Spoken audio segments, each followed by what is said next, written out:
Since it's Father's Day, and I've been telling y'all and bragging about my Legend to Baked Potato process, I'm going to show you guys how to put this together in case you want to make this for your father or husband or whoever today. Super easy, but it's the process that makes it good. Take a big potato. You need a big baking potato. Smaller ones do okay, but they cook too fast. These take a little longer. You get a better result out of them. And you can do these with sweet potatoes, by the way. So what you do is you start at an angle and you cut slices about a third of the way to a half of the way down into the potato. Don't cut yourself. Then when you get that, turn the knife the other way and cut the other direction. You're going to make a crosshatch pattern. These are not Hasselbacks. It's not what we're trying to achieve here.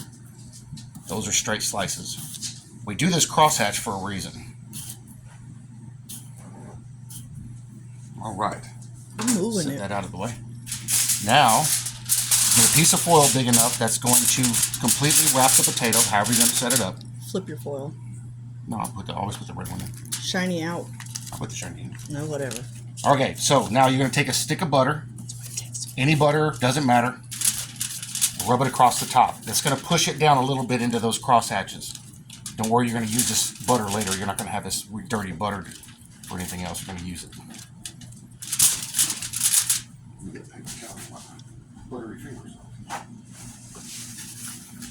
Now you're going to take salt and pepper. I just happen to have a pepper grinder, but you can use any pepper. You can even use white pepper if you want. You can be fairly liberal with it too. Get that on there. You can put extra in there because it's all going to cook anyway. Then set your potato over.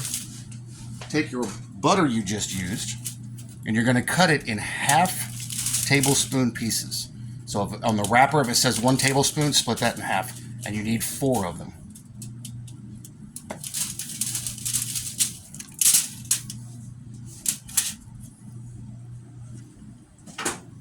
Then you're going to arrange them to stretch the length of the potato in the bottom of the foil. And if you want extra seasonings, you can put any other seasonings you want. This is just the base recipe. Then you take your potato and you flip it over and put the hatch marks down. What will happen is when it's cooking, the butter will melt and it'll actually boil up into the potato, and it makes the skin have its own flavor. It makes actually quite incredible. My wife doesn't eat potato skins. She will eat her potato skins when I cook them like this. And then you wrap it. So what you want to do is make sure you wrap with the shortest part over the potato first. It has to sit with that butter on the bottom when you're cooking it. You don't have to tent it because it's going to have its own tint once the butter melts. So wrap it good and tight. Make sure you don't get any holes in it. You need this thing to steam inside here. And that is the Legend Baked Potato. I'll give you guys a little short later that'll show you the finished product. But that's how you set it on the fire like that, and you let it cook. You let it cook until you peel that open and a fork falls into it. That's when it's done. What we're going to do today is we're going to make potato salad out of them. So you can cook these in advance and make potato salad out of them after the fact. But that is the Legend.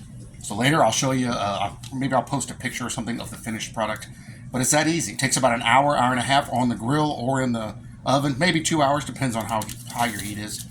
Pretty much any heat will work. You just don't want to barbecue it. You just don't want to fry it. But what it'll do is it'll create a browning on that crosshatch. And it'll all steam up inside there, and then you can sit there and just pull the chunk. It's buttery goodness. You can't beat it with a baked potato. This is the best way to cook baked potatoes. Thank you, guys. Hope you enjoyed. Bye.